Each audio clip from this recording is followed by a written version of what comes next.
إن الحمد لله نحمده ونستعينه ونستغفره ونعوذ بالله من شرور أنفسنا ومن سيئات أعمالنا من يهده الله فلا مضل له ومن يضلل فلا هادي له وأشهد أن لا إله إلا الله وحده لا شريك له وأشهد أن محمدًا عبده ورسوله أما بعد فإن خير الحديث كتاب الله وخير الهدي هدي محمد صلى الله عليه وسلم وشر الأمور محدثاتها وكل محدثة بدعة وكل بدعة ضلالة وكل ضلالة في النار. أعوذ بالله من الشيطان الرجيم. بسم الله الرحمن الرحيم. يا أيها الناس اتقوا ربكم الذي خلقكم من نفس واحدة وخلق منها زوجها وبث منهما رجالا كثيرا ونساء واتقوا الله الذي تساءلون به والأرحام إن الله كان عليكم رقيبا. يا أيها الذين آمنوا اتقوا الله حق تقاته ولا تموتن إلا وأنتم مسلمون. يا أيها الذين آمنوا اتقوا الله وقولوا قولا سديدا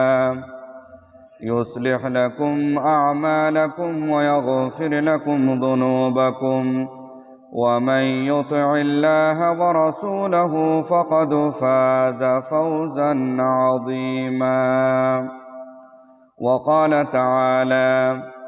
بل تؤثرون الحياة الدنيا والآخرة خير وأبقى.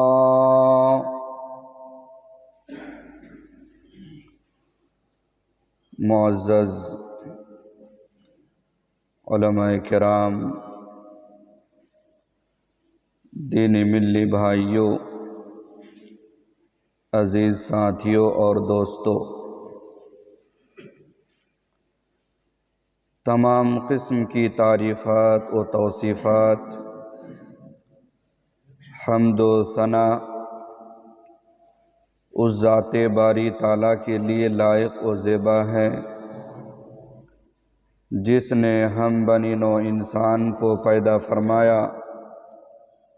اور ہمارے رشد و ہدایت کے لیے بہت سارے پیغمبر مبعوث فرمائے بھیجے، جن میں ہمارے آخری نبی تاجدار مدینہ احمد مجتبی محمد مصطفیٰ صلی اللہ علیہ وسلم ہیں، جن پر ہزاروں ہزار درود و سلام نازل ہو۔ اللہم صلی علیہ، اللہم بارک علیہ۔ برادران اسلام، آج کے اس خطبہ جمعہ میں جس موضوع کے تحت دلائل کی روشنی میں چند باتیں آپ سامعین تک پہنچانا چاہتا ہوں، وہ ہے دنیا کی زندگی کی حقیقت۔ اللہ سبحانہ و تعالی ہم سب کو کہنے اور سننے کے ساتھ ساتھ عمل کی توفیق عطا فرمائے، آمین۔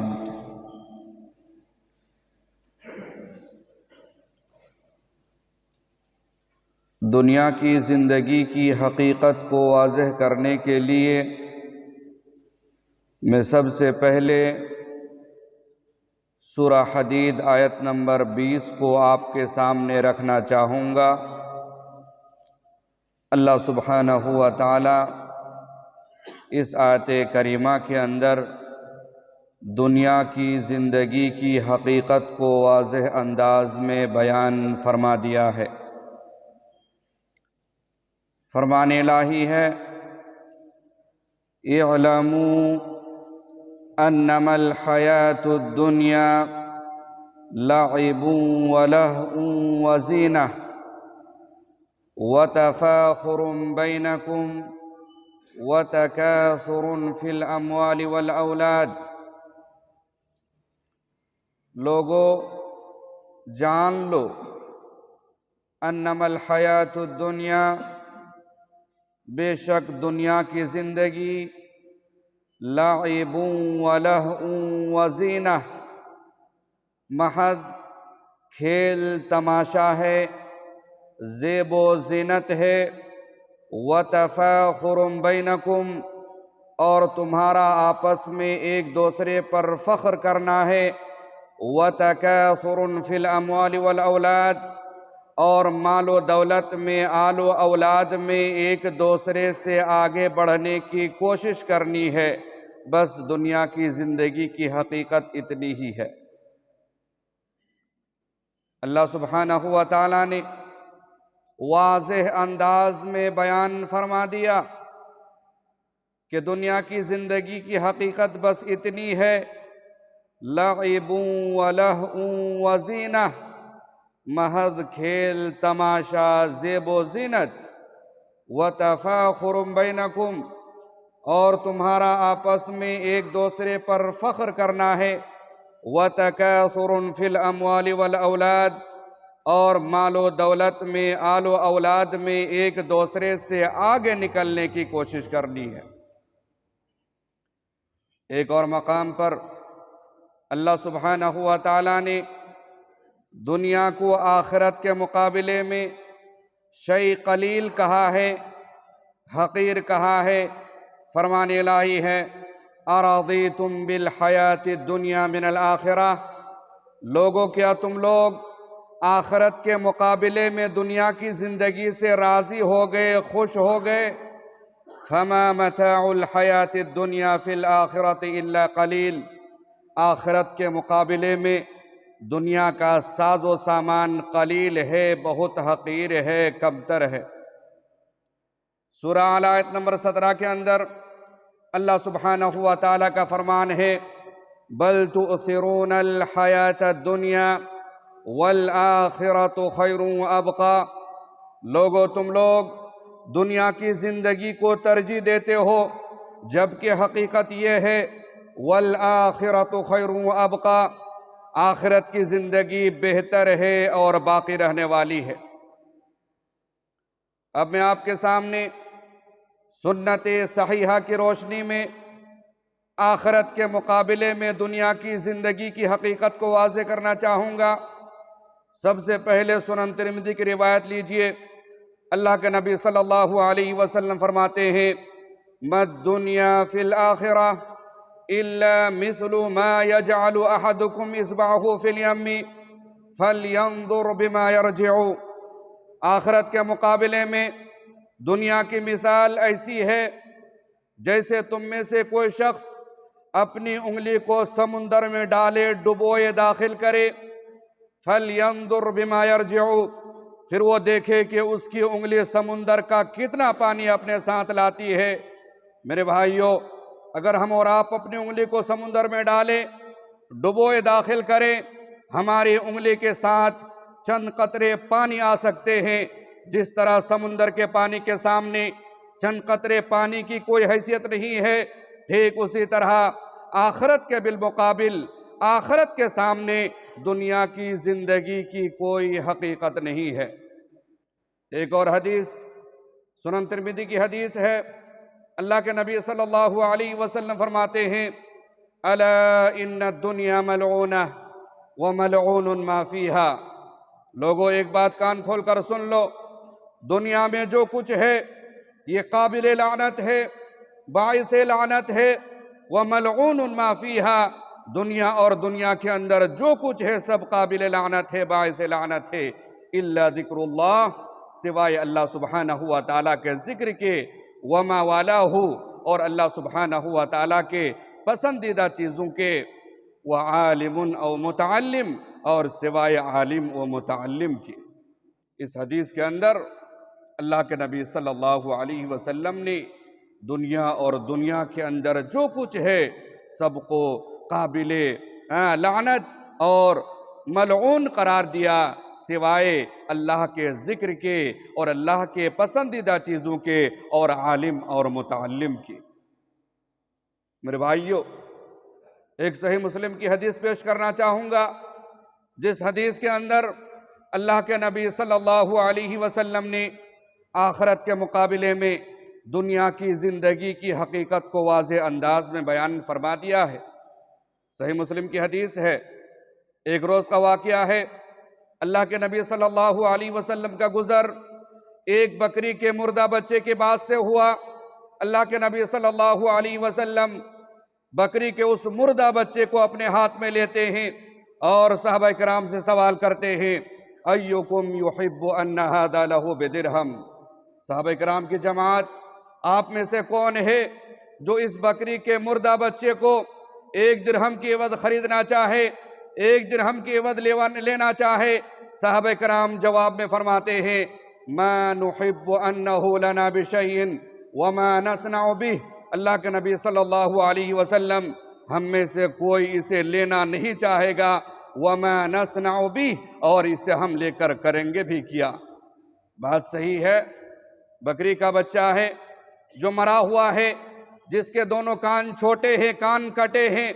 صحابہ کرام کی جماعت سے لے کر کیا کریں گے؟ پھر اللہ کے نبی صلی اللہ علیہ وسلم ایک دوسرا سوال کرتے ہیں اتحبون انہ لکم، کیا تم میں سے کوئی اس بات کو پسند کرے گا کہ اسے مفت میں لے، فری میں لے، یوں ہی لے؟ صحابہ کرام جواب میں فرماتے ہیں واللہ، اللہ کی قسم، لو کان حیا کان عیبا فیہ، اگر یہ بچہ زندہ ہوتا تو عیب دار ہوتا، اس لیے کہ اس کے دونوں کان کٹے ہیں، دونوں کان چھوٹے ہیں، فکیف وہو بمیت، چہ جائے کہ اللہ کے نبی صلی اللہ علیہ وسلم یہ بچہ مرا ہوا ہے۔ اللہ کے نبی صلی اللہ علیہ وسلم آگے فرماتے ہیں فواللہ، اللہ کی قسم، للدنیا اہون علی اللہ من ھذا علیکم، جس طرح یہ بچہ جو مرا ہوا ہے تمہارے نزدیک حقیر ہے، اللہ سبحانہ و تعالیٰ کے نزدیک دنیا اس سے کہیں زیادہ حقیر ہے۔ اللہ اکبر، کتنی پیاری مثال! اللہ کے نبی صلی اللہ علیہ وسلم نے صحابہ کرام کو ایک پیاری مثال کے ذریعے دنیا کی زندگی کی حقیقت کو واضح انداز میں بیان فرما دیا۔ میرے بھائیوں، افسوس کی بات ہے، آج ہم اور آپ اسی دنیا کو حاصل کرنے کے لیے کتنی نمازیں ضائع کرتے ہیں۔ آج ہم اور آپ اسی دنیا کو حاصل کرنے کے لیے کمزوروں پر، یتیموں پر ظلم کرتے ہیں،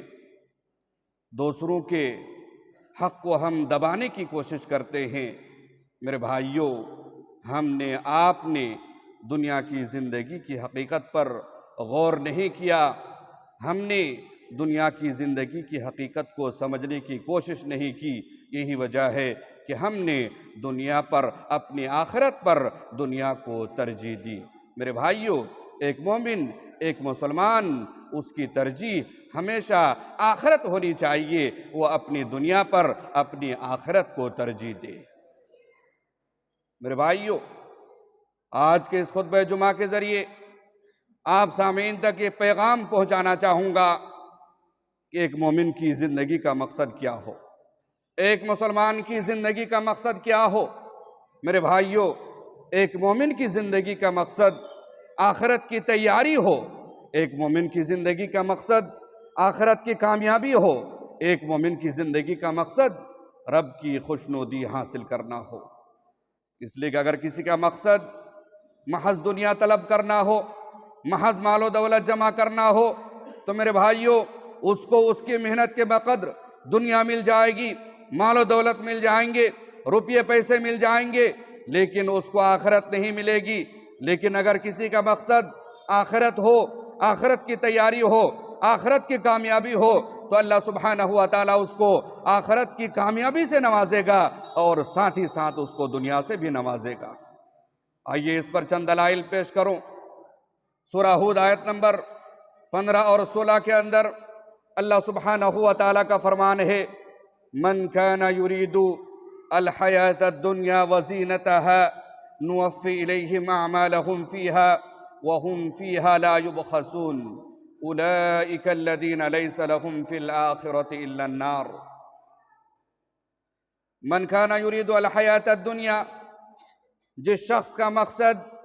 جس شخص کا ہدف اور ٹارگیٹ الحیاۃ الدنیا، دنیا کی زندگی ہو، وزینتہا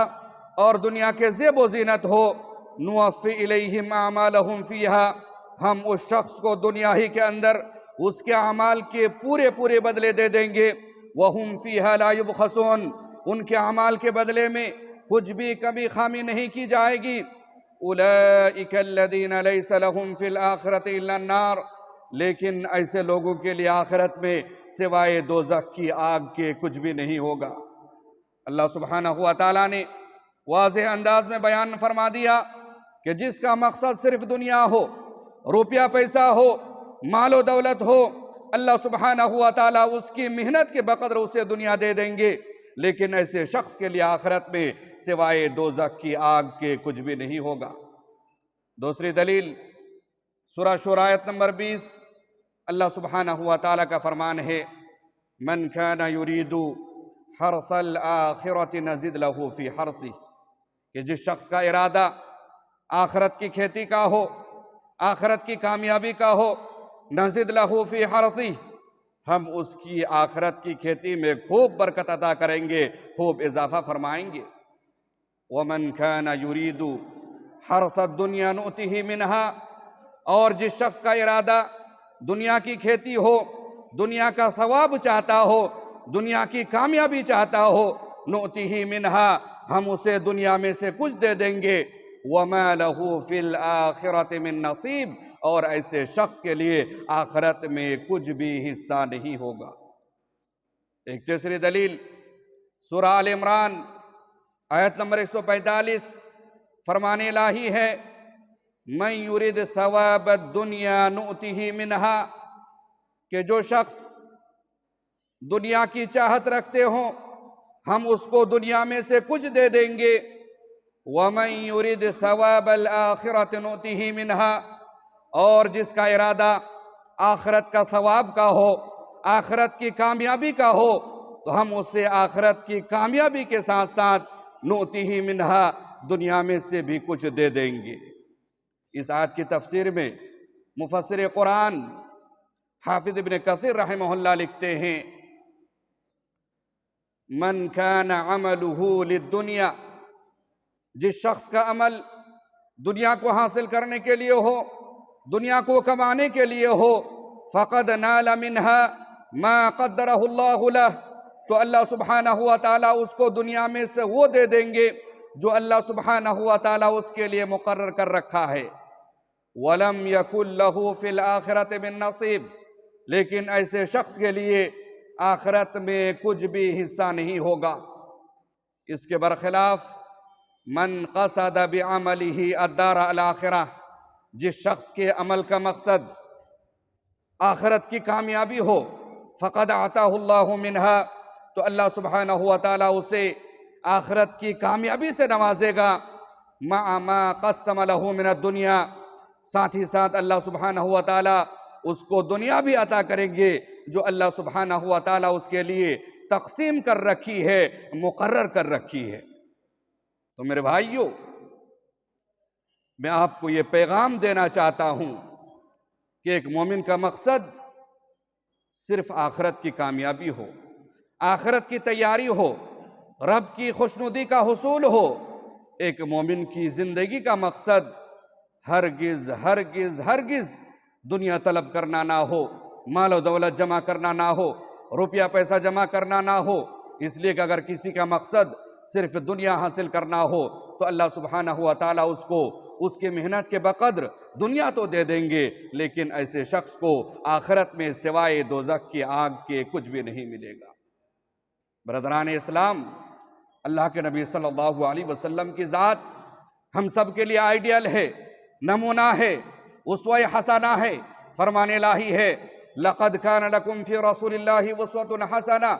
مومنوں مسلمانوں، اللہ کے نبی صلی اللہ علیہ وسلم کی ذات تم سب کے لیے آئیڈیل ہے، نمونہ ہے، اسوہ حسنہ ہے۔ ہماری زندگی نبی کریم صلی اللہ علیہ وسلم کے طور طریقے پر گزرنی چاہیے۔ آئیے ہم دیکھتے ہیں اللہ کے نبی صلی اللہ علیہ وسلم کی معاشی حالت کیا تھی۔ میرے بھائیوں، اگر ہم اور آپ سنت صحیحہ کا مطالعہ کریں گے تو پتہ چلتا ہے کہ اللہ کے نبی صلی اللہ علیہ وسلم نے کبھی بھی اپنی آخرت پر دنیا کو ترجیح نہیں دی۔ سنن ترمذی کی روایت ہے، ابن عباس رضی اللہ عنہما فرماتے ہیں کان رسول اللہ صلی اللہ علیہ وسلم یبیت اللیالی المتتابعہ طاویا هو واہلہ لا یجدون عشاء۔ اللہ کے نبی صلی اللہ علیہ وسلم ایک رات نہیں، دو رات نہیں، مسلسل کئی راتیں خالی پیٹ گزار دیتے۔ ہوا واہلہ، آپ صلی اللہ علیہ وسلم اور آپ کے گھر والے لا یجدون عشاء، اللہ کے نبی صلی اللہ علیہ وسلم اپنے گھر میں کھانے کو کچھ نہیں پاتے، گھر میں رات کو کھانے کے لیے کچھ میسر نہیں ہوتا، اور اللہ کے نبی صلی اللہ علیہ وسلم مسلسل کئی راتیں خالی پیٹ گزار دیتے۔ ایک دوسری حدیث صحیح مسلم کی روایت ہے، اللہ کے نبی صلی اللہ علیہ وسلم کی خدمت میں ایک مسافر حاضر ہوتے ہیں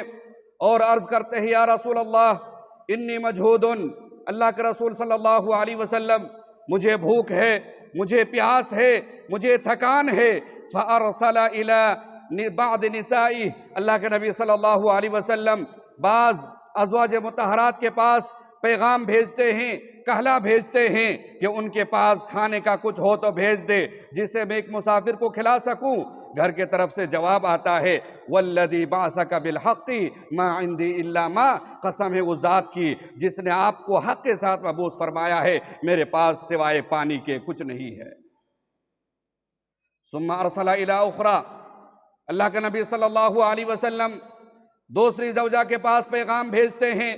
جواب آتا ہے وَالَّذِي بَعَثَكَ بِالْحَقِّ مَا عِنْدِي إِلَّا مَا، قسم ہے اس ذات کی جس نے آپ کو حق کے ساتھ مبعوث فرمایا ہے، میرے پاس سوائے پانی کے کچھ نہیں ہے۔ حَتَّى قُلْنَ كُلُّهُنَّ، یہاں تک کہ اللہ کے نبی صلی اللہ علیہ وسلم کی جتنی بیویاں تھیں سب کے پاس سے یہی جواب آیا وَالَّذِي بَعَثَكَ بِالْحَقِّ، قسم ہے اس ذات کی جس نے آپ کو حق کے ساتھ مبعوث فرمایا، مَا عِنْدِي إِلَّا مَا، ہمارے پاس سوائے پانی کے کچھ نہیں۔ ایک تیسری حدیث جو صحیح مسلم کی حدیث ہے، ایک روز کا واقعہ ہے، خرج رسول اللہ صلی اللہ علیہ وسلم ذات یوم او لیلہ، ایک روز اللہ کے نبی صلی اللہ علیہ وسلم دن کے وقت یا رات کے وقت گھر سے باہر نکلتے ہیں، گھر کے باہر دیکھتے ہیں فَإِذَا هُوَ بِأَبُو بَكْرٍ وَعُمَرٍ، اللہ کے نبی صلی اللہ علیہ وسلم حضرت ابوبکر رضی اللہ عنہ کو، حضرت عمر رضی اللہ عنہ کو گھر کے باہر دیکھتے ہیں۔ اللہ کے نبی صلی اللہ علیہ وسلم دونوں صحابی سے سوال کرتے ہیں، ابوبکر رضی اللہ عنہ، عمر رضی اللہ عنہ، ما اخرجکما من بیوتکما من هذه الساعة، یہ وقت گھر میں ٹھہرنے کا ہوتا ہے، یہ وقت آرام کا ہوتا ہے، گھر میں رکنے کا ہوتا ہے۔ ابوبکر رضی اللہ عنہ، عمر رضی اللہ عنہ، کس چیز نے آپ دونوں کو گھر سے باہر نکالا؟ قالا، دونوں صحابہ کرام جواب میں فرماتے ہیں الجوع یا رسول اللہ، اللہ کے نبی صلی اللہ علیہ وسلم بھوک نے ہم دونوں کو گھر سے باہر نکالا، بھوک کی وجہ سے آج ہم گھر سے باہر ہیں۔ اللہ کے نبی صلی اللہ علیہ وسلم آگے فرماتے ہیں انا والذی نفسی بیدی، میں بھی اللہ کی قسم، لأخرجنی الذی اخرجکما، مجھے بھی بھوک نے گھر سے باہر نکالا جس طرح بھوک نے تم دونوں کو گھر سے باہر نکالا۔ میرے بھائیوں، اللہ کے نبی صلی اللہ علیہ وسلم نے کبھی بھی اپنی آخرت پر اپنی دنیا کی زندگی کو ترجیح نہیں دی۔ ایک اور مثال لے لیجئے، صحیح بخاری کی روایت ہے، عائشہ رضی اللہ عنہا فرماتی ہے ان کننا لننظر الى الہلال ثلاثة اہلہ فی شہرین، کہ ہم لوگ 2 مہینے میں 60 دن میں 3 چاند دیکھ لیتے۔ مہینہ 29 کا ہو تو 60 دن میں 3 چاند نظر آئیں گے۔ ان کننا لننظر الى الہلال ثلاثة اہلہ فی شہرین، ہم لوگ 2 مہینے میں 3 چاند دیکھ لیتے۔ وما اوقدت فی ابیات رسول اللہ صلی اللہ علیہ وسلم نار، اور اللہ کے نبی صلی اللہ علیہ وسلم کے گھروں میں چولہا تک نہیں جلتا۔ 2 مہینے گزر جاتے، چولہا تک نہیں جلتا۔ صحابی رسول عروہ بن زبیر رضی اللہ عنہ سوال کرتے ہیں ما کان یعیشکم، آپ سب کا گزر بسر کس سے ہوتا؟ ظاہر سی بات ہے کوئی بھی سوال کرے گا، اگر 2 مہینے گھر میں چولہا نہ جلے، لوگ سوال کریں گے کہ آخر گزر بسر کیسے ہوتا؟ عائشہ رضی اللہ عنہ فرماتی ہے الاسودانی، 2 کالی چیز کے ذریعے، التمر والماء، کھجور اور پانی کے ذریعے۔ اس کے علاوہ اللہ کے نبی صلی اللہ علیہ وسلم کے کچھ پڑوسی تھے، انصاری پڑوسی، ان کے یہاں دودھیل اونٹنیاں تھی،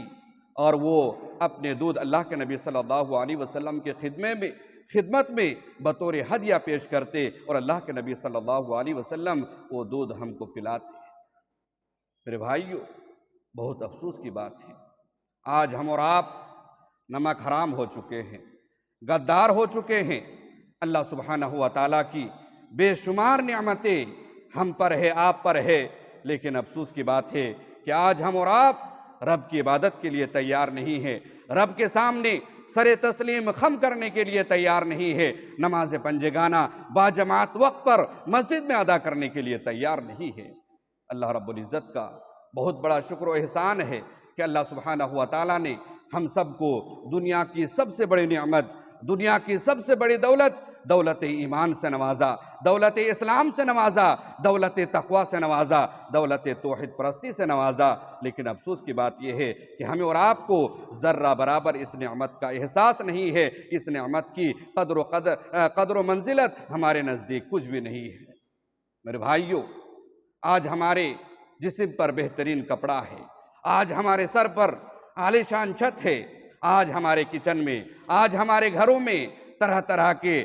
پھل فروٹس ہیں، انواع و اقسام کے کھانے ہیں، لیکن میرے بھائیو، ہم اور آپ اللہ سبحانہ و تعالیٰ کی نعمتوں کو استعمال تو کرتے ہیں، لیکن اللہ سبحانہ و تعالیٰ کا شکر ادا نہیں کرتے ہیں۔ اللہ سبحانہ و تعالیٰ ہم سب کو کہنے اور سننے کے ساتھ ساتھ عمل کے توفیق عطا فرمائے۔ اللہ سبحانہ و تعالیٰ ہم سب کو قرآن اور حدیث کے مطابق زندگی گزارنے کی توفیق عطا فرمائے، آمین یا رب العالمین۔ اقول قولی ھذا استغفر اللہ لی ولکم ولسائر المسلمین فاستغفروہ انہ ھو الغفور الرحیم۔